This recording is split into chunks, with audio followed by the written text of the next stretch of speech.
வணக்கம் நண்பர்களே. இந்த வீடியோவில் ஒரு வில்லேஜ் விஞ்ஞானியை பற்றி தான் நம்ம இந்த வீடியோவில் பார்க்க போகிறோம். முடிந்த அளவுக்கு இந்த வீடியோவை ஸ்கிப் பண்ணாமல் பாருங்கள். நீங்களே பிரமிச்சு போயிடுங்க. முடிந்தால் இந்த வீடியோவை மற்றவர்களுக்கும் ஷேர் பண்ணுங்கள். இந்த பையனுக்கு வயது 21 ஆகிறது. ஒரு மாதத்திற்கு குறைந்தது 28 நாட்கள் விமானத்திலேயே வெளிநாட்டிற்கு பயணம் செய்கிறார்.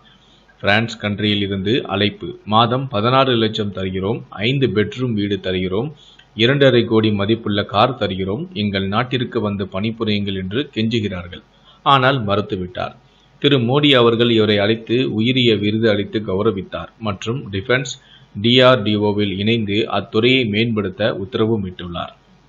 கர்நாடகாவில் பிறந்த இவர் அப்படி என்னதான் சாதித்து விட்டார் என்று விரிவாக பார்க்கலாம். இவருடைய பெயர், செல்ல பெயர், பட்ட பெயர் அப்படின்னு சொல்லலாம், ட்ரோன் பாய் பிரதாப். இவர் சாதனை பற்றி நாம் 3 பாகங்களாக பார்க்கலாம். முதல் பாகம், இவர் பிறந்தது கர்நாடகா மாநிலத்தில் கடைக்கோடியில் உள்ள ஒரு சிறு கிராமம்தான், குக்கிராமம். தந்தை விவசாயி. சிறு வயதிலேயே எலக்ட்ரானிக் மேல விருப்பம். காலேஜ் படிப்பு. +2 படித்து கொண்டே எலக்ட்ரானிக் துறையில் இருந்த தாகத்திற்கு இவர் தீனி போட தவறவில்லை.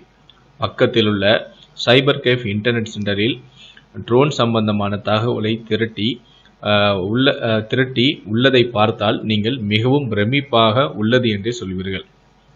Aviation website, research website, space website, ரோலேராய் வெப்சைட், கால் ப்ளூ பிரிண்ட், இது போன்ற அனைத்து பிரிவுகளையும் பிரித்து மேய்ந்து விட்டார். சயின்டிஸ்ட்களுக்கு இமெயில் அனுப்பி தன் சந்தேகங்களையும் அரைகுறை இங்கிலீஷில் கேட்டிருக்கிறார். 100 மெயில் அனுப்பினால் ஒரு பதில்தான் வருமாம். அதுவும் கடந்த 2 வருடங்களாக தான் தற்போது இங்கிலீஷ் கற்றுக்கொள்ளவே ஆரம்பித்திருக்கிறார்.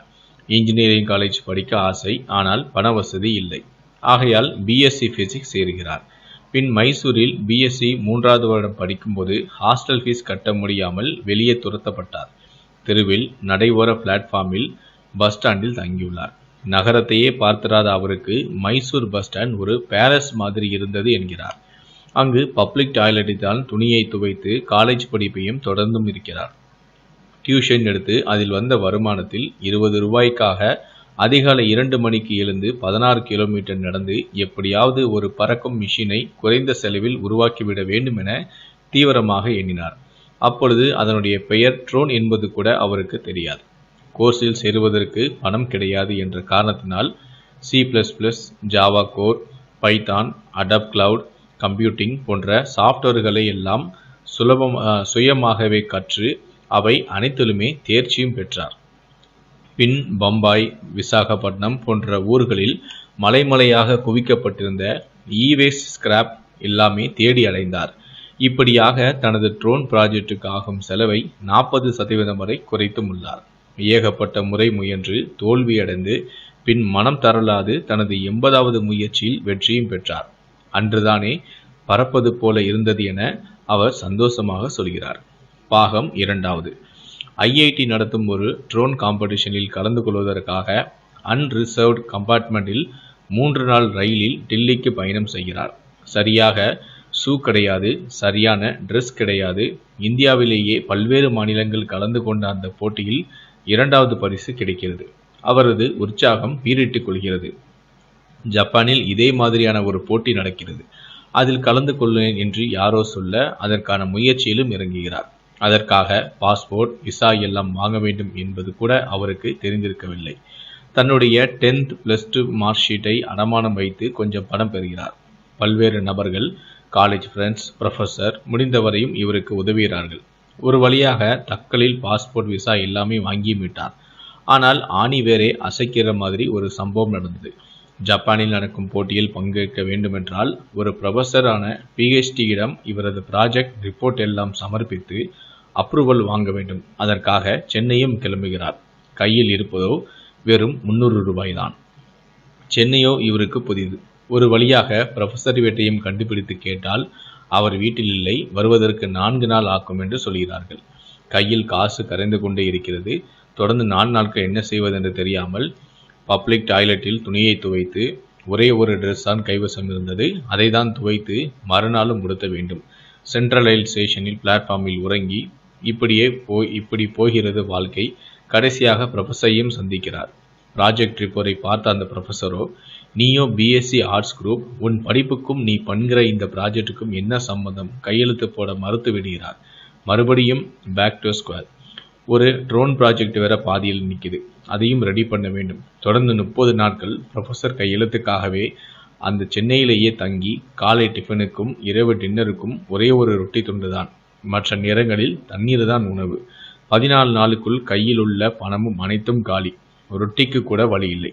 கடைசியில் 31வது நாள் கழித்து எப்படியோ இறக்கப்பட்டு அந்த ப்ரொஃபஸரும் கையெழுத்து போடுகிறார். அவரிடம் கையெழுத்து வாங்கிவிட்டு திரும்ப மைசூருக்கு திரும்புகிறார். இப்போது ஜப்பான் பயணம். இந்திய நாட்டின் சார்பாக இந்த போட்டியில் கலந்து கொள்ள பயணச் செலவோ குறைந்தபட்சம் 60,000 தேவைப்படுகிறது. மாநிலம் மற்றும் மத்திய அரசுகளுக்கு பலமுறை மெயில் போட்டும் ஒன்றுமே பயனில்லை. மைசூரில் உள்ள கருணை உள்ளம் கொண்ட ஒரு நபர்தான் ஃப்ளைட் டிக்கெட் எடுத்து கொடுக்கிறார். எவ்வளவு முயற்சி செய்தும் பணம் பற்றாமல் தன் தாயின் தாலி கொடியை கூட விற்று இதர பயணச் செலவுகளுக்கு சமாளிக்கிறார். பெங்களூர் பஸ் ஸ்டாண்டையே பார்க்காத தனக்கு முதல் விமான பயணமே இன்டர்நேஷனல் ஃப்ளைட், அதுவும் டிரான்ஸ்ஃபர் ஃப்ளைட் வேறு. மிகவும் சிரமப்பட்டு திக்கி திணறி ஒரு வழியாக தன்னந்தனியாகவே டோக்கியோ போய் இறங்குகிறார். இப்போ பாகம் 3. டோக்கியோ எக்ஸிபிஷன் சென்டருக்கு போக வேண்டும். கையில் இருப்பதோ வெறும் ரூபாய் 1400 தான். ஏர்போர்ட்டில் இருந்து எக்ஸிபிஷன் சென்டருக்கு புல்லட் ட்ரெயினில் போனால் 2 மணி நேரம்தான் ஆகும். அதிக நேரம் ஆகும் என்பதால், அதிக செலவாகும் என்பதால் நார்மல் ட்ரெயினில் போகலாம் என்று முடிவு செய்கிறார். ஆனால் ஒரு பிரச்சனை, 16 ஸ்டேஷன் மாற வேண்டும். ஒவ்வொரு ஸ்டேஷன்லையும் அத்தனை லிஃப்டையும் எலிவேட்டரையும் பிளாட்ஃபார்மையும் கடந்து லக்கேஜோடு ட்ரெயின் மாற வேண்டும். எதுவும் சாப்பிடவில்லை. கடைசி ஸ்டேஷன் வந்தாயிற்று. எக்ஸிபிஷன் சென்டர் அங்கிருந்து 8 கிலோமீட்டர். மறுபடியும் அனைத்து பாக்ஸையும் தூக்கி பின் இறக்கி வைத்துவிட்டு இப்படியே 8 கிலோமீட்டர் நடந்து ஒரு வழியாக 5 நாள் கழித்து எக்ஸிபிஷன் சென்டரையும் அடைகிறார். இறுதி சுற்று 127+ நாடுகள் பங்கேற்ற அந்த எக்ஸ்போவில் எப்படியாவது 70வது இடத்தையாவது பிடித்துவிட வேண்டும் என்று வெறியுடன் ரிசல்ட்டை பார்த்து கொண்டே இருக்கிறார். இவர் பெயர் வரவில்லை. 50வது இடமாவது வருகிறதா என்று ரிசல்ட்டை பார்க்கிறார். இவர் பெயர் வரவில்லை. 30வது இடமாவது வருகிறதா என்று ரிசல்ட்டை பார்க்கிறார். இதில் சைனீஸ் யூனிவர்சிட்டி தான் ஆதிக்கம் செலுத்துகின்றனர். இவர் பெயரும் வரவில்லை. 20வது இடமாவது வருகிறதா என்று ரிசல்ட்டை பார்க்கிறார். இதில் யூரோப்பியன் மற்றும் ஜெர்மன் யூனிவர்சிட்டிகள் தான் ஆதிக்கம் செலுத்துகின்றன. நம்பிக்கையற்ற நிலையில் எல்லாவற்றையும் ரீபேக் பண்ணுகிறார். தான் பட்ட கஷ்டம் எல்லாமே கண் முன்னே நிழல் ஆடுகிறது. வேறு வழி தெரியாமல் கடைசி ரோவில் போய் உட்கார்ந்து வேடிக்கை பார்க்கிறார். டாப் 10 பட்டியல் அறிவித்துக் கொண்டே இருக்கிறார்கள். இதில் அமெரிக்காவின் டாப் யூனிவர்சிட்டிகள் தான் ஆதிக்கமும் செலுத்துகின்றன. எப்படியும் ஸ்டான்ஃபோர்ட் யூனிவர்சிட்டி தான் ஃபர்ஸ்ட் பிரைஸ் என்று எல்லோருமே ஆவலுடன் காத்திருக்கிறார்கள். Second prize goes to Stanford university என்று அனௌன்ஸ்மெண்ட் பண்ணிய உடனே அப்போ யார் ஃபர்ஸ்ட் பிரைஸ் என்று எல்லோருமே வியப்புடன் பார்க்கிறார்கள். கடைசியாக அவரும் அறிவிக்கிறார், please welcome mister Pratap, gold medalist from India. நம்ம ஆளுக்கு அழுகலையாக வருகிறது. கண்களில் இருந்து தாரையாக கண்ணீர். இந்திய கொடி மேலேயும் அமெரிக்க கொடி கீழேயும் இறங்குவதை பார்த்ததுமே கண் முன்னே அம்மாவின் தாலிதான் வந்து போகிறது. $10,000 ரிவார்டாக தருகிறார்கள். அதன் பிறகுதான் என்ன ஒரே ஆரவாரம், கொண்டாட்டம்தான். மோடி கூப்பிடுகிறார். கர்நாடகா எம்எல்ஏ எம்பி எல்லோருமே இவருடைய வீட்டுக்கு படையெடுக்கிறார்கள். பிரான்சிலும் போய் அங்கேயும் ஃபர்ஸ்ட் பிரைஸ். உலக நாடுகள் அனைத்துமே தலையில் வைத்து கொண்டாடுகின்றனர். பிரான்ஸ் கண்ட்ரியிலிருந்து அழைப்பு. மாதம் 16 லட்சம் தருகின்றோம், 5 பெட்ரூம் வீடு தருகின்றோம், 2.5 கோடி ரூபாய் மதிப்புள்ள கார் தருகின்றோம், எங்கள் நாட்டிற்கு வந்து பணிபுரியுங்கள் என்று கெஞ்சுகிறார்கள். ஆனால் இவரோ மறுத்துவிட்டார். மோடி அவர்கள் இவரை அழைத்து உயரிய விருது அளித்து கௌரவித்துள்ளார் மற்றும் டிஃபென்ஸ் DRDOவில் இணைந்து அத்துறையை மேம்படுத்தும்படியும் உத்தரவிட்டுள்ளார். இவரை நீங்கள் பாராட்டணும், அதாவது இந்த ட்ரோன் பாயான பிரதாப்பை நீங்கள் பாராட்டணும் அப்படின்னு நினச்சிங்கன்னா இந்த வீடியோக்கு லைக் கொடுங்க.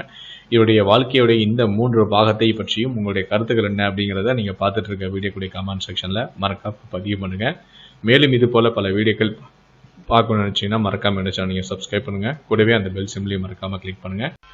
இது போன்ற வீடியோக்களை நீங்கள் வந்து ஃபேஸ்புக்கில் பார்க்கணும்னு நினச்சிங்கன்னா நீங்கள் பார்த்துட்டு இருக்க என்னோடய பேஜை வந்து லைக் பண்ணுங்கள். கூடவே அந்த பக்கத்தில் இருக்கக்கூடிய அந்த ஃபாலோ பட்டனை கிளிக் பண்ணுங்கள். மறக்காமல் ஃபாலோ பட்டனை கிளிக் பண்ணும்போது ஃபர்ஸ்ட் ஆப்ஷனையும் கிளிக் பண்ணுங்கள். அப்போ தான் நம்ம சேனலில் வீடியோ போட்ட உடனே உங்களுக்கு நோட்டிஃபிகேஷன் உடனுக்குடனே வரும். நம்ம சேனலில் போடக்கூடிய எந்த வீடியோவும் நீங்கள் மிஸ் பண்ணாமல் பார்க்க முடியும்.